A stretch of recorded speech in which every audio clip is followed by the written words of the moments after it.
Wow, it's 2 o'clock on the 15th of April. You might recall 1 week ago a letter was sent to the Prime Minister based on his promise to pay $1 million to the survivors of that Paria tragedy.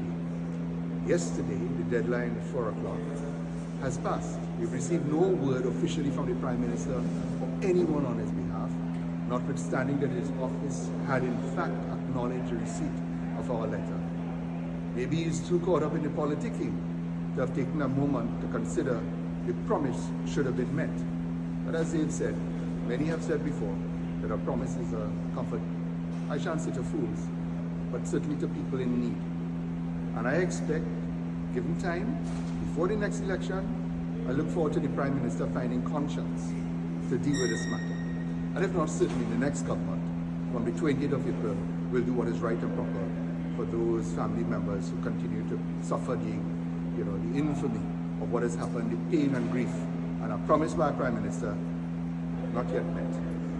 Promises, maybe not this one. This promise may not materialize.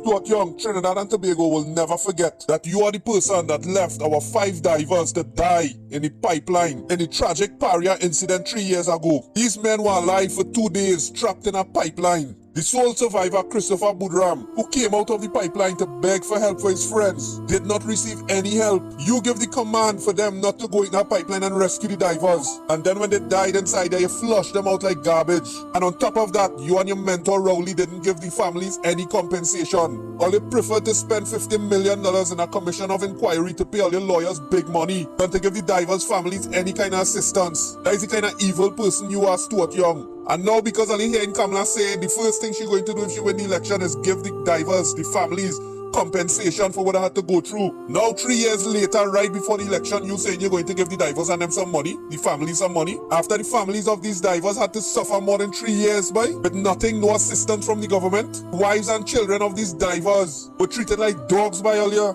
Now you come in, Stuart Young, to insult people right before election and pretend like you care about the family. You leave all them ladies' husbands and fathers to die in a pipeline and you didn't care nothing. And now a heartless person like you want to come and run Trinidad and Tobago. What you gonna do to we the citizens? You know different than Rowley. You worse than Rowley. Stuart Young, you will be the worst Prime Minister I ever passed through Trinidad and Tobago because you're heartless.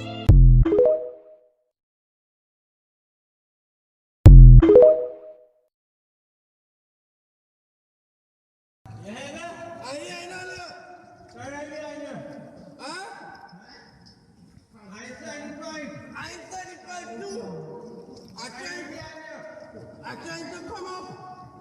Come on, all I mean, let's figure it out. We gotta go. We gotta start moving. Can't everything alright with you? No. Any limbs break? Your leg, alright.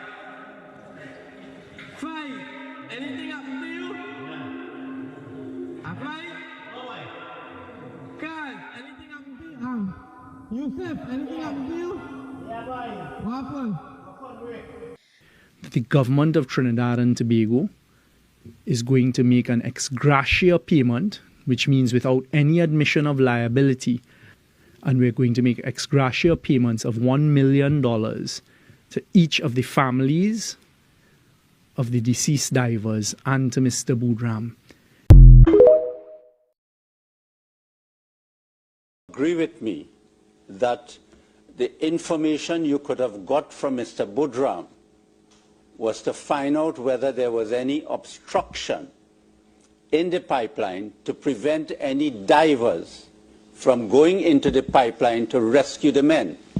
I would say no, because I would not know what Boudram would have said or what he would have encountered. But were you interested to find out as a member of the incident command team? Of course, that's why we got in touch with him. But if you were interested to find out, you had Mr. Boudram, who could have given you first-hand information, the best evidence, and you spent hours trying to get cameras to go in to find out what you could have got from Mr. Boudram. Okay, remember I mentioned to you, when we finally got through to Mr. Boudram started to recount the events, the personnel inside, and then we were informed by the person on the other side that he cannot speak much longer. But would you agree with me that you did not take any steps you or the IMT did not take any steps I disagree with to you. interview Mr. Budram before 10 o'clock? I disagree with you. What steps you took? We said, I earlier said that we had someone from the HSC team. But you cannot tell us who is that person. Did that person report to the IMT? That person reported into the HSC team who would have provided that information. Mr. Y, as a member of the IMT, were you interested in taking steps to rescue Mr. Budram? Of course. According to your statement, it was important for the IMT to make a decision to rescue, to find out what was the condition in the pipeline in order to determine what action it will take. Because according to your statement, Mr. Y, there were several divers that you all contacted for the purpose of going into the pipeline. Am I not correct? Yes. Right. So here it is. You have a man who just came out of the pipeline. He could give you all that information. Right? Why it is that I haven't seen any evidence that Paria or the IMT got someone to go with him to the hospital to get information whilst he was at the hospital to get information. And on top of that, when you hear it, you have Christopher Budram who came out, rescue missions go ahead sometimes without intel. You're just hoping that people are alive and you're doing the best you can. You knew you had a survivor. You had full intel. You knew that the next man was close by. You knew that they needed oxygen. You knew that the men were alive, and you did nothing. You told others to stand down. You took active part in stopping and preventing. Your team at Paria, the management took active part in preventing people from going to attempt a rescue. Ladies and gentlemen, I warn you now that what you may have heard it before, but what you're going to hear, no matter how many times you hear it, is going to bring a tear to your eye and bring utter sadness, because a GoPro was retrieved, and the GoPro showed you that these men were alive, breathing, kicking and talking just like I'm talking here. Listen carefully and then understand that Newman George, Colin Piper, Stuart Smallpin Young, the Minister of Energy, and all the Paria staff down to Catherine, who instructed that the management that no rescue go on, and the lies that were told on the OSH, on the Coast Guard, and on the other diving companies. This is a serious matter, and criminal conduct is clear. Listen carefully. Pause is good. You've gone back to the beginning now. I just wanted to be clear on what we're looking at, please, Mr. Maharaj. As I understand it, it's Kazim Ali who is in the water with scuba equipment. Yes, it's Ali. He's been passed a wrench. A wrench. Presumably that's the one that was going to be used to undo the plug. The plug. The mechanical he's then plug. dived down. He's come up inside The habitat. the habitat. We can see him coming up inside. And who's the man that we see standing with his back? Do we know who that is? We don't know who it is.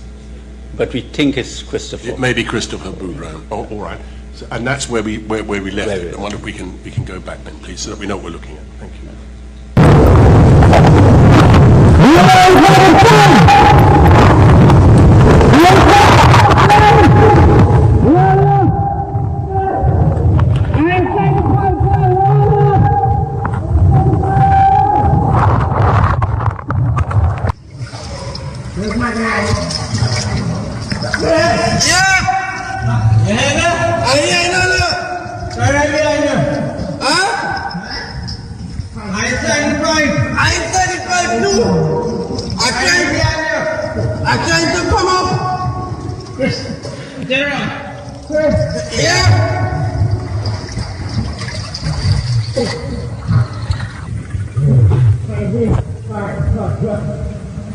Right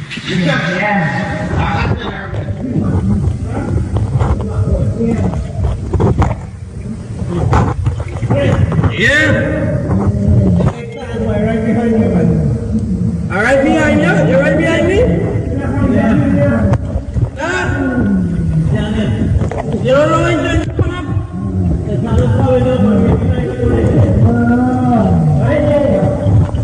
Who making all that noise? Come on, all that we let's figure it out. We gotta go. We gotta start moving. Yusuf? Oh, Yusuf? How long you have to walk before you meet Feisty? What I say? I'm talking about from which part? You won. You and Feisty was together all the time? Right now. Who else with you? Me and Feisty alone. Can't with you? Right there where? That's a good question. Can't everything alright with you? No. Any limbs break? Your leg, alright. Fight. Anything happen to you? A fight? Can't. Anything happen to you? Yusuf, anything happen to you? Yeah, boy. What happened? Break.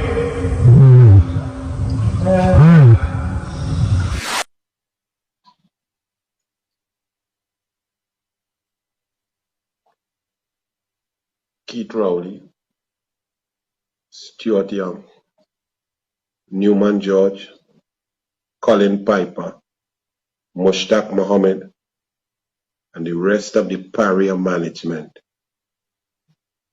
They were alive. There was oxygen. They were talking. They were giving reports. Christopher Boudram, the hero, left them, promised them that he'd come back to go and give intel, to tell the rescuers that they are all alive and well. And you left them there for 39 hours to die a slow, painful death.